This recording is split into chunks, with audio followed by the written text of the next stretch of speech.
नमस्कार दोस्तों, हिंदुस्तान उदय YouTube platform पे आपका बहुत बहुत स्वागत है। मैं हूं प्रदीप डबास। दोस्तों, आज हम बात करेंगे उस घटना की जिसने पूरे देश को हिलाकर रख दिया।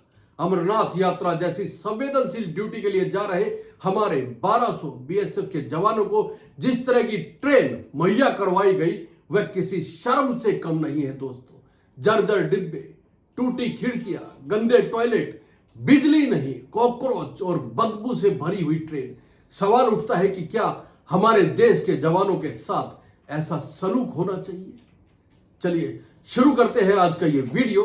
सवालों के जरिए और विस्तार से जवाबों के जरिए हम जानेंगे और बात करेंगे एक एक पहलू की।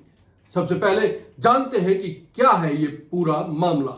दरअसल 6 जून 2025 को त्रिपुरा से बीएसएफ के करीब 1200 जवानों को अमरनाथ की यात्रा की सुरक्षा ड्यूटी के लिए भेजा जाना था।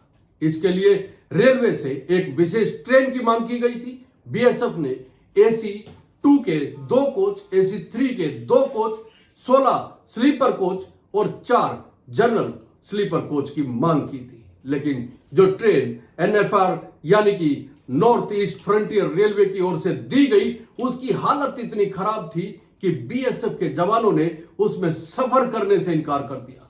दोस्तों, जो वीडियो सोशल मीडिया पर सामने आया है उसमें देखकर लगता है या अंदाजा लगाया जा सकता है कि ट्रेन की खिड़कियां टूटी हुई थी, दरवाजे जाम थे, सीटों से गद्दियां गायब थी और सीटों से लोहे की रॉड निकली हुई थी। टॉयलेट टूटे हुए और गंदगी से भरपूर। कई डिब्बों में लाइट और पंखे तक नहीं थे। सबसे हैरानी की बात यह है कि ट्रेन के फर्श पर कॉकरोच घूमते हुए नजर आए। अब हम आपको बताते हैं कि जवानों ने क्या कदम उठाया। जब बीएसएफ के कंपनी कमांडर ने ट्रेन की हालत का निरीक्षण किया तो वे हैरान रह गए। जवानों ने इस तरह की ट्रेन में यात्रा करने से मना कर दिया और बीएसएफ ने रेलवे के वरिष्ठ अधिकारियों को औपचारिक रूप से शिकायत भेजी। इसके बाद रेलवे ने दूसरी ट्रेन मुहैया करवाई। अब सवाल यह उठता है कि रेलवे ने क्या कार्रवाई की, क्योंकि ऐसी घटना पर कार्रवाई लाजमी है। रेल मंत्रालय ने इस पूरे मामले को गंभीरता से लिया। प्राथमिकी जांच के बाद 4 रेल अधिकारियों को सस्पेंड कर दिया गया। बीएसएफ की शिकायत में कहा गया कि रेलवे की ओर से गंदे और जर्जर डिब्बों के साथ ट्रेन भेजी गई और जवानों की आवाजाही में 72 घंटे की देरी हुई। दोस्तों, सोशल मीडिया पर इस घटना की निंदा की जा रही है। कई पूर्व सैनिकों और आम नागरिकों ने सवाल उठाए हैं कि जब हम अपने सुरक्षा कर्मियों को सम्मान नहीं दे सकते तो सुरक्षा की उम्मीद किससे करें। कांग्रेस ने भी तीखा हमला बोला है। कांग्रेस ने पूछा है कि क्या खुद प्रधानमंत्री नरेंद्र मोदी इस तरह की ट्रेन में सफर करेंगे। सवाल तो यह भी है दोस्तों कि क्या यह पहली बार हुआ है, तो जवाब है कि नहीं। इस तरह की घटनाएं पहले भी हो चुकी है जब सुरक्षा बलों या सैनिकों को खराब सुविधाएं दी गई। लेकिन यह मामला इसलिए ज्यादा गंभीर है क्योंकि ये जवान अमरनाथ यात्रा की सुरक्षा के लिए जा रहे थे, जहां आतंकवाद का खतरा हमेशा बना रहता है। ऐसे में मानसिक और शारीरिक रूप से तैयार रहना बेहद जरूरी है। हम आपको यह भी बता दें कि अमरनाथ यात्रा 2025 के क्या क्या विशेष प्रबंध किए गए हैं, क्योंकि यह इससे महत्वपूर्ण तरीके से जुड़ा हुआ है। इस साल की यात्रा 3 जुलाई से शुरू होकर 9 अगस्त तक चलेगी। 38 दिनों की इस यात्रा के लिए विशेष सुरक्षा इंतजाम किए गए हैं। पहली बार काफिले की सुरक्षा के लिए जैमर लगाए गए हैं। कुल 581 सुरक्षा बलों की कंपनियां तैनात की गई है। क्रिमिनल रिकॉर्ड वाले घोड़ी वालों को अनुमति नहीं दी जाएगी। घोड़े खच्चरों की ट्रेनिंग की गई है और उन्हें रियल टाइम ट्रैक किया जा सकेगा। लेकिन सवाल यह है दोस्तों कि इस घटना का मनोवैज्ञानिक असर जवानों पर क्या पड़ेगा। तैयारियां कितनी भी कर ली गई हो, लेकिन जब सुविधाएं ऐसी होंगी तो कैसे काम चलेगा।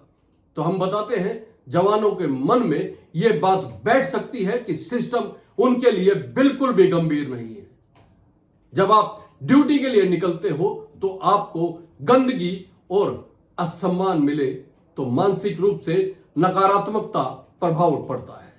इससे ना सिर्फ आपका मनोबल गिरता है बल्कि ऑपरेशन पर भी असर पड़ सकता है। तो क्या रेलवे के अधिकारी जवाबदेह होंगे इस मामले में 4 अधिकारियों को सस्पेंड किया गया है, लेकिन क्या यह पर्याप्त है?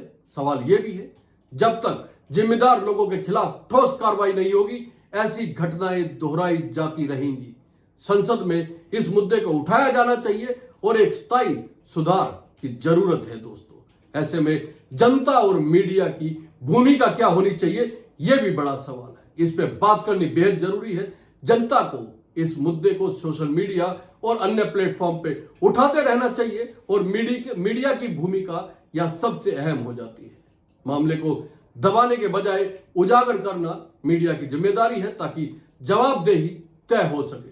दोस्तों, अगर जवान इस तरह से चले जाते तो क्या खतरे हो सकते थे, यह भी जानना जरूरी है। जर्जर ट्रेन में यात्रा करना वाकई कई स्तर पर खतरनाक है। दुर्घटना की संभावना रहती है, स्वास्थ्य का जोखिम होता है, मानसिक तनाव होता है, ड्यूटी पर पहुंचते ही थकान और कमजोरी भी हो सकती है। सवाल यह भी है कि क्या यह सिस्टम की विफलता है या इंसानी लापरवाही? ये दोनों की मिलीजुली नाकामी है। सिस्टम ने इतने वर्षों में सुधार नहीं किया और जिन इंसानों के हाथ में व्यवस्था थी उन्होंने लापरवाही की। ऐसा नहीं है कि हमारे पास संसाधन नहीं है, इच्छा शक्ति की कमी है। दोस्तों, बीएसएफ हमारे देश की सुरक्षा की रीढ़ है। अगर हम अपने जवानों को इज्जत और सुविधाएं नहीं देंगे तो फिर हम किसको देंगे? यह बड़ा सवाल है। यह मामला सिर्फ एक ट्रेन का नहीं है, यह उस मानसिकता का उदाहरण है जिसमें हम अपने सुरक्षा बलों को फोर्स समझते हैं, लेकिन इंसान नहीं। आइए इस वीडियो को शेयर करें ताकि आवाज सत्ता तक या सत्ता के गलियारों तक पहुंच सके। हमें अपने जवानों के साथ खड़ा होना चाहिए हर हाल में। दोस्तों, इस वीडियो को जमकर लाइक कीजिए, शेयर कीजिए और कमेंट करना ना भूलें। और अगर ये वीडियो आपको अच्छी लगी है तो चैनल को भी सब्सक्राइब करें। जय हिंद, नमस्कार।